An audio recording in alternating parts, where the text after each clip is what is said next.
السلام علیکم ورحمۃ اللہ۔ الحمد للہ وکفا وسلام علی من لا نبی بعد۔ اللہ مہربان کے فضل و کرم سے ہمارا آج کا سبق سورہ بنی اسرائیل کی آیت نمبر 53، 54، 55، یہ 3 آیتیں ہوگا، 53، 54، 55 انشاءاللہ۔ اعوذ باللہ من الشیطان الرجیم، بسم اللہ الرحمن الرحیم۔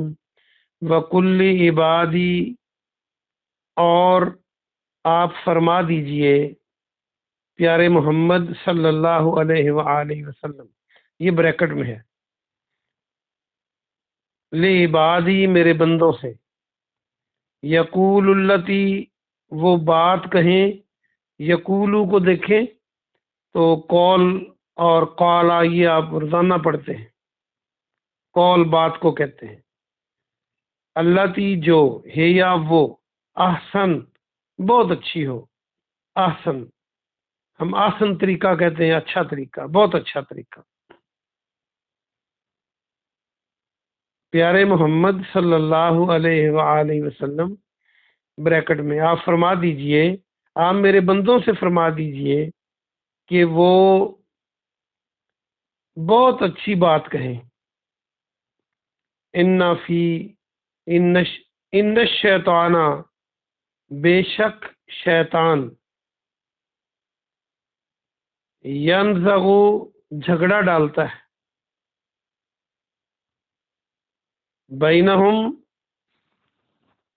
ان کے درمیان، ان الشیطان بے شک شیطان، کانا ہے، للانسان انسان کے لیے، عدو مبینہ عدو دشمن، مبین کھلا، بے شک شیطان انسان کا کھلا دشمن ہے۔ یہ عداوت کا لفظ بنا لیں عدو ون سے، ویسے عدو دشمن کو کہتے ہیں اردو میں بھی، تو عداوت اس سے آسان لفظ ہے، دشمنی، مبین کھلا۔ با محاورہ ترجمہ دیکھیے، پیارے محمد صلی اللہ علیہ وآلہ وسلم بریکٹ میں آپ میرے بندوں سے فرما دیں کہ وہ بہت اچھی بات کہیں، بے شک شیطان ان کے درمیان جھگڑا ڈالتا ہے، بے شک شیطان انسان کا کھلا دشمن ہے۔ ربکم تمہارا رب، عالم خوب جاننے والا ہے، علم آپ بار بار پڑھ چکے ہیں، بکم تم کو، یشاء اگر وہ چاہے، یہ شاء جو ہے ما شاء اللہ میں آپ نے پڑھا ہے بار بار، چاہنا، یرحمکم وہ تم پر رحم کرے، را ہا میم اس کا روٹ ورڈ ہے، او یا یشاء یا اگر وہ چاہے، یعذبکم وہ عذاب دے تمہیں، عین زال با ہے تو الف لگا دے زال کے بعد تو عذاب بن جائے گا، وما اور نہیں، ارسلناکا ہم نے بھیجا آپ کو، ارسلنا کو دیکھیں تو ارسال کا لفظ بن سکتا ہے، ارسال کرنا بھیجنا ہوتا ہے، رسول بھی بن سکتا ہے بھیجا ہوا، علیہم ان پر، وکیلا کوئی ذمہ دار بنا کر۔ با محاورہ ترجمہ دیکھیے،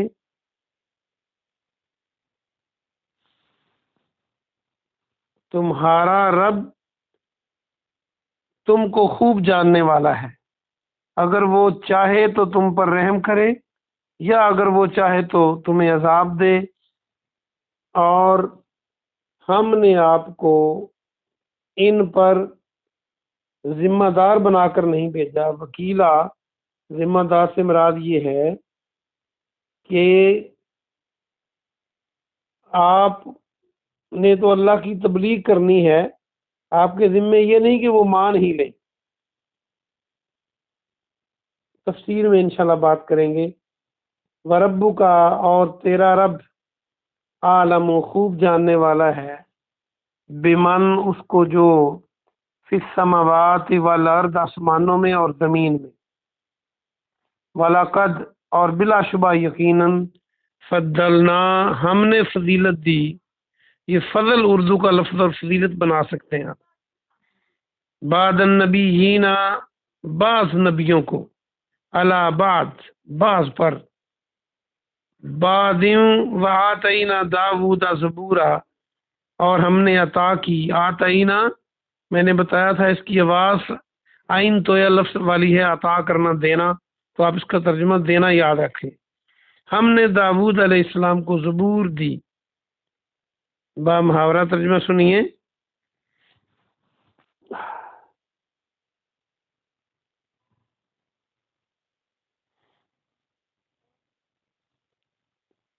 اس آیت میں اللہ پاک فرماتا ہے اور تمہارا رب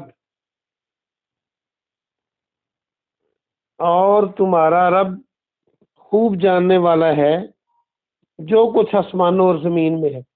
اور بلا شبہ ہم نے بعض نبیوں کو بعض پر فضیلت دی اور ہم نے داود علیہ السلام کو زبور دی.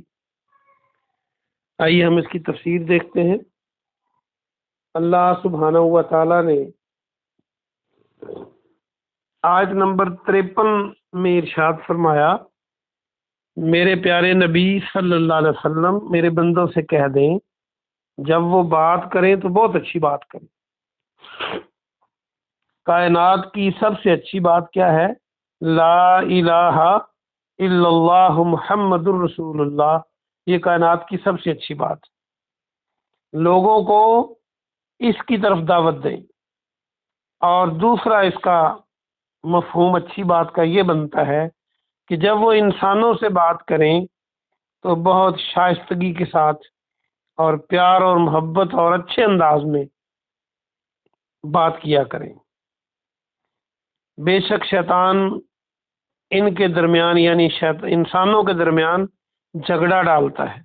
آپ نے دیکھا ہوگا کہ بعض محفلوں میں نزا کی کوئی بات بھی نہیں ہوتی تو لوگ چھوٹی چھوٹی بات پر بہت غصے میں آ جاتے ہیں اور پھر لڑائی جھگڑا شروع ہو جاتا ہے.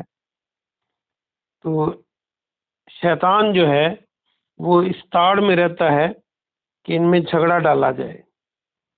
ایسے حالات میں ایک تو اخلاق کو ہاتھ سے نہیں جانے دینا چاہیے. دوسرا نرم الفاظ اور نرم لہجہ اپنانا چاہیے. پھر بھی کوئی بات ہو تو جو اسلام نے طریقے بتائے ہیں، غصہ آ رہا ہو اعوذ باللہ من الشیطان الرجیم پڑھیں. پھر بھی غصہ ختم نہیں ہو رہا، جگہ بدل لیں، ٹھنڈے پانی کا گلاس پئیں.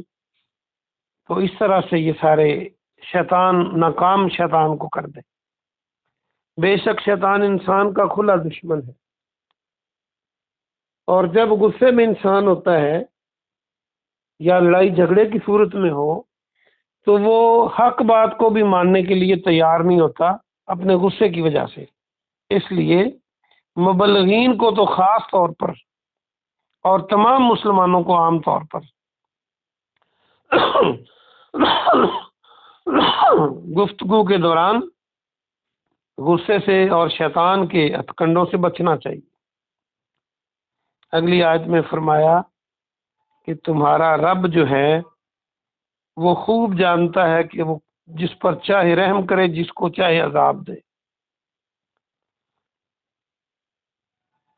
اس میں کئی لوگ آپ نے دیکھے ہوں گے کہہ رہے ہوتے ہیں فلاں بندہ تو جنتی ہے، فلاں بندہ دوزخی ہے. ایسے کسی کو ایسا کہنا یہ حق نہیں ہے. ہاں اگر وقت کا پیغمبر وہ یہ ارشاد فرمائے تو اللہ کی وحی سے ہوگا اور یہ پھر بات بھی درست ہوگی کیونکہ اللہ کا حکم ہوگا. اس لیے ہمیں کسی عام انسان کو یہ حق نہیں ہے کہ وہ کسی کو جنت اور دوزخ الاٹ کرتا رہے.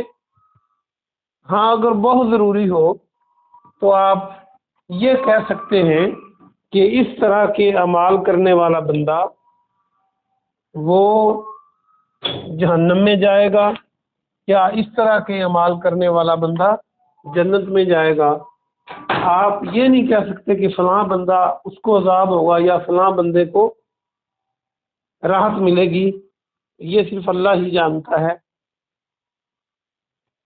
اور اگلی آیت میں فرمایا، اسی آیت کے اگلے حصے میں، کہ پیارے نبی صلی اللہ علیہ وسلم ہم نے آپ کو وکیل نہیں بنایا۔ یہ عربی کا جو وکیل ہے اس کے کئی معنی ہیں، یہاں پر اس کا معنی ذمہ دار ہے۔ ذمہ دار وہ ہوتا ہے کہ وہ ذمہ داری پوری نہ کرے تو اس کو سزا بھی ہوتی ہے، وہ اس کی غلطی کوتاہی ہوتی ہے۔ تو تبلیغ کے میدان میں اللہ سبحانہ و تعالیٰ نے آپ کو یہ حکم دیا ہے کہ آپ اللہ کا پیغام پہنچا دیں۔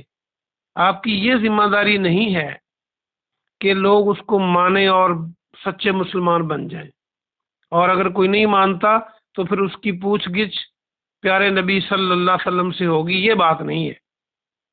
چونکہ اللہ نے آپ کو پیغام پہنچانے کے لیے مبعوث فرمایا ہے، تو یہ ذمہ دار نہیں بنایا کہ لوگ سیدھے رستے پہ آ جائیں سارے۔ دوسرے لفظوں میں آپ کو یہ اختیار نہیں دیا کہ آپ جس کو چاہیں پکڑ کے سیدھا کر دیں، جس کو چاہیں نہ کریں۔ اگر ایسا ہوتا تو جو لوگ مسلمان نہیں ہوئے پھر ان کا وبال بھی آپ پر پڑتا۔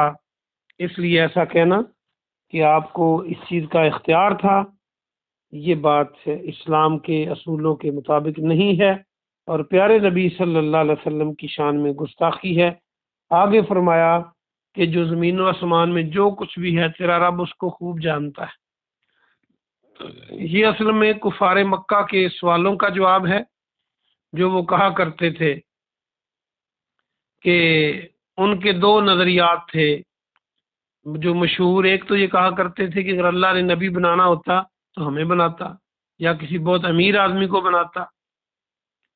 تو اللہ سبحانہ و تعالیٰ نے آپ کو نبی کیوں بنایا ہے؟ حدیثوں میں یہ باتیں ملتی ہیں۔ تو اللہ فرماتا ہے کہ ہم بہتر جانتے ہیں اور سب کچھ جانتے ہیں، زمین و آسمان میں جو کچھ بھی ہے ہمیں پتہ ہے کس کو نبی بنانا ہے، کون نبی کے معیار پر پورا اترتا ہے اور کون نہیں اترتا۔ یہ دنیا کی مال و دولت یہ معیار نہیں ہے نبوت کا، تو اس لیے ہم جانتے ہیں۔ دوسرا ان کا ایک گروہ یہ بھی کہتا تھا کہ جو پہلے نبی آئے جن کا سکہ جمع رہا، تو جن کے بڑے بڑے نام تھے، تو ان کو نبی بنایا۔ تو آپ مالی لحاظ سے تو بہت امیر نہیں ہیں، تو آپ کو نبی کیوں بنایا؟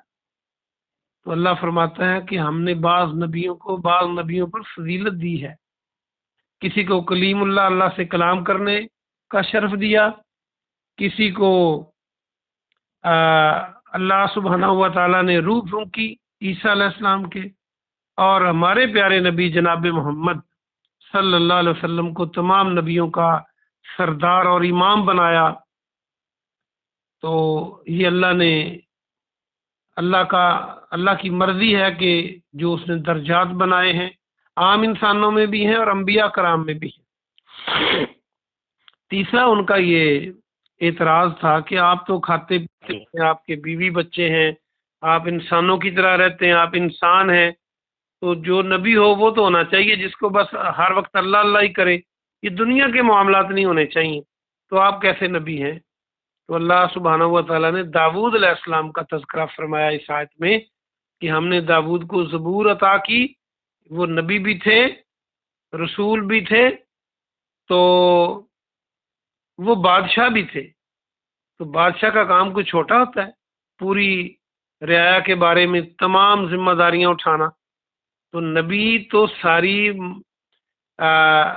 مخلوقات جو ساری ان کی بادشاہ تھی، ان کی بھی ذمہ داری ان کے کندھوں پر تھی، جیسے کسی بھی آج کے بادشاہ پر بھی ہوتی ہے۔ تو آپ کہتے ہیں کہ آپ اپنے گھر کا بوجھ اٹھاتے ہیں، یا آپ کہتے ہیں کہ آپ انسانوں والی ذمہ داریاں آپ پر ہیں، تو یہ کہنا درست نہیں ہے۔ انبیاء کرام کی جماعت میں سے بادشاہ بھی آئے، تو اس لیے آپ کا نبی بننے کے باوجود آپ کا دنیا کے کام کرنا، بیوی بچوں کو سنبھالنا، اور یہ خاندان اور معاشرہ، یہ کوئی عجیب بات نہیں ہے، یہ جواب دیا گیا ہے۔ اللہ پاک سے دعا ہے کہ اللہ پاک آپ کو اور مجھے عمل کی توفیق عطا فرمائے۔ سبحان ربک رب العزت عما یصفون وسلام علی المرسلین والحمد للہ رب العالمین۔